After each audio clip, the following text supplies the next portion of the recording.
Hello everyone welcome back to Mukul Maurya world blog myself Kalyani Mahesh. ఇవాళ మనం మన శరీర శక్తి గడియారం గురించి తెలుసుకుందాం. ఏ సమయానికి ఏ అవయవం చురుగ్గా పనిచేస్తుందో తెలుసుకుందాం, వచ్చేయండి. ముందుగా ఉదయం 5 గంటల నుండి 7 గంటల వరకు పెద్ద పేగు యాక్టివ్గా ఉంటుంది. ఈ సమయంలో నీళ్లు ఎక్కువగా తాగాలి. వ్యాయామం చేయడం శ్రేయస్కరం. టీ కాఫీ తాగకూడదు. ఇక ఉదయం 7 గంటల నుండి 9 గంటల వరకు మంచి బ్రేక్ఫాస్ట్ తీసుకోవాలి. ప్రోటీన్లు, పండ్లు, తక్కువ కార్బోహైడ్రేట్లు కలిగిన ఆహారం తీసుకోవాలి. ఇది శరీరానికి శక్తిని అందిస్తుంది. ఉదయం 9 గంటల నుండి 11 గంటల వరకు ప్లీహం యాక్టివ్గా ఉంటుంది.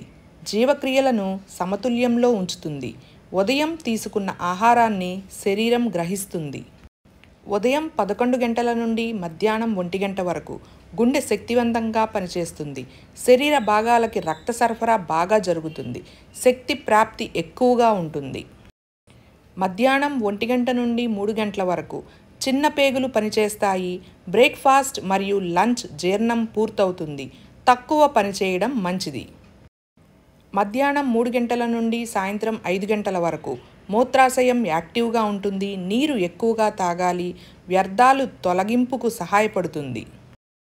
సాయంత్రం 5 గంటల నుండి 7 గంటల వరకు కిడ్నీలు చురుగ్గా పనిచేస్తాయి. రక్తాన్ని వడబోయటం, వ్యర్థాలు పంపించడం జరుగుతుంది.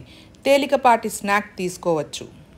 రాత్రి 7 గంటల నుండి 9 గంటల వరకు పెరికార్డియం యాక్టివ్గా ఉంటుంది. రాత్రి పూట భోజనం ఈ సమయం పూర్తి చేసేయాలి.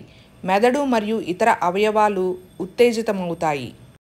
రాత్రి 9 గంటల నుండి 11 గంటల వరకు థైరాయిడ్, అడ్రినల్ గ్రంథులు పనిచేస్తాయి.